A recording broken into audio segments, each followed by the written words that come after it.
Rumble Kids Urban Choir. And they have a gentle way of rumbling as well, don't they? So many flavors and such a unique concept.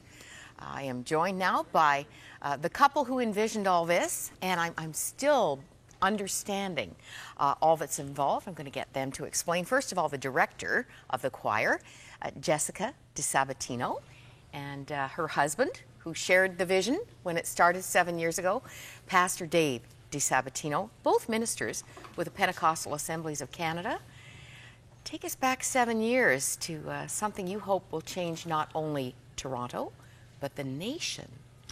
Well, 7 years ago, we came to plant a church in Toronto, and we knew that there were lots of children in the community, but there were no kids in our church. My baby in utero was the only child on the scene.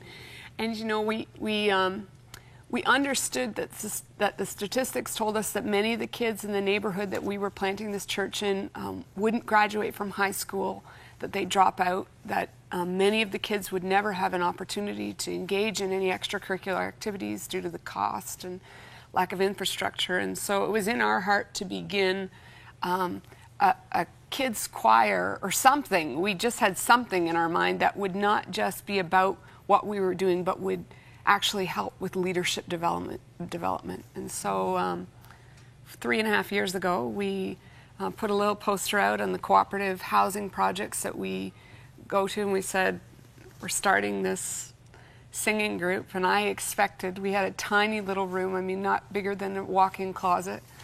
And I expected maybe if we got 10 kids, I would have been really happy. And that very first week, we had over 50 kids that came. And, the first week? The first or second week, yeah, about that time. It was so packed, and the kids will remember this, that there was like, the walls would sweat. And the kids that God has brought us are just amazing. And we've had just a great opportunity to be able to learn from them as we teach them, and it's really reciprocal and wonderful. Now, Dave, you have a little 3- and a 5-year-old. Yeah. Two fabulous ages, yeah, by the way.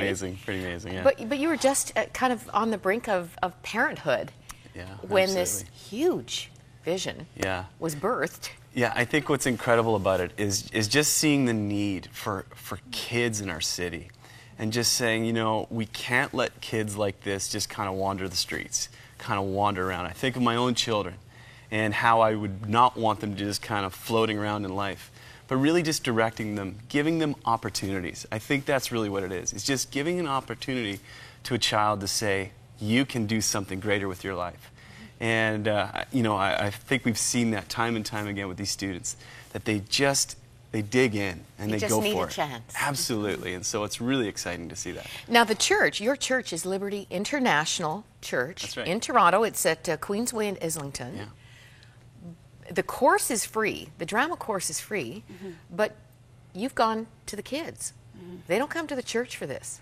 Yeah, the kids, most of the kids will end up coming to the church, but at the beginning, barely any of them came to the church. So now many of their families have started to come, and but this is a community. Your rehearsals and your programs take place where? They take place in a cooperative housing project. We just meet at the top in the party room, where we party. Some weeks. The kids might be laughing at me as I say that. They're all back there. Are you listening, children? And we meet, and so it's a program that's open to every kid, to any child who will come. So we often will have people who are Muslim come in and listen, and we'll have it's open to any child who will just live by the rules that we set. The fruit of this is pretty amazing.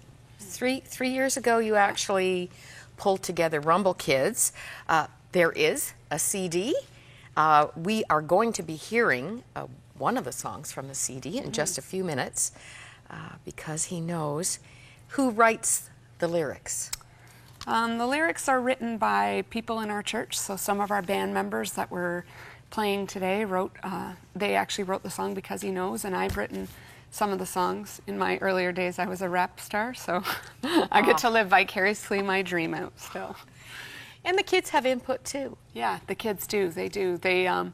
when a line is funny, they'll change it or change the words, and yeah, they're Hopefully not growing in the midst of the performance. Exactly, and they're growing in their ability to be able to write songs. And we've got some students who I know at someday will be artists that make a really big impact on our culture. They're very talented and gifted. rumblekids.ca if you would like your copy. One of the young participants was telling me you're out about once a month somewhere performing. Yeah, at least once a month. Yeah, and we have found that the kids very bravely share their stories while we go out. We don't just sing. Many of them will share their life and some of the tragedy that has happened in their life and how Christ has come into their lives even at a young age and really transformed them. And as they share their stories, you can audibly hear people in the audience really being touched by the Lord, and it's powerful.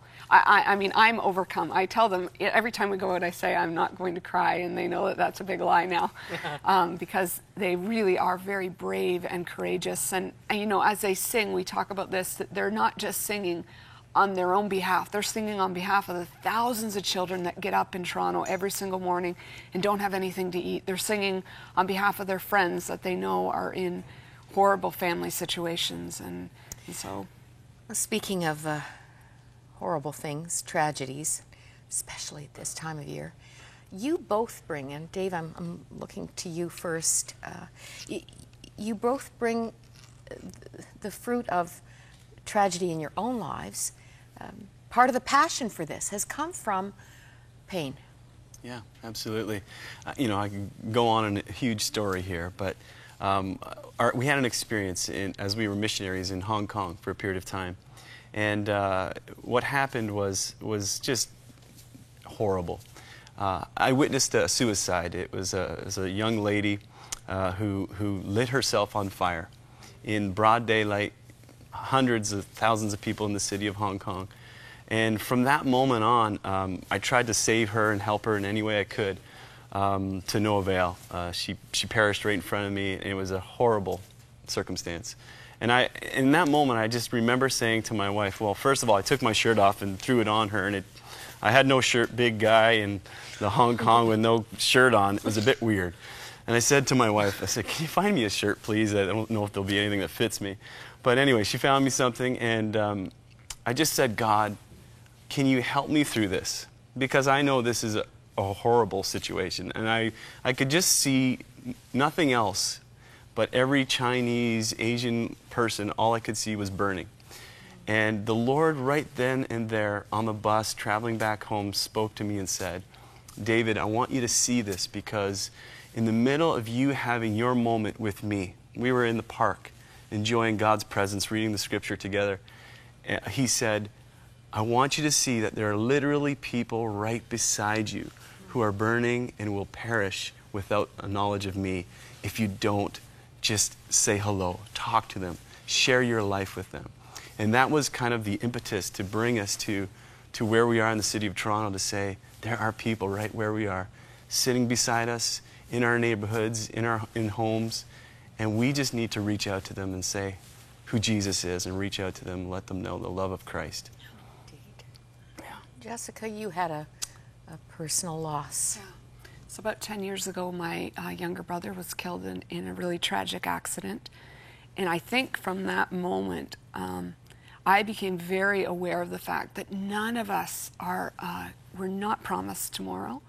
And our job here, eternity is going to be long, and our lives right now are short, no matter what way we look at them.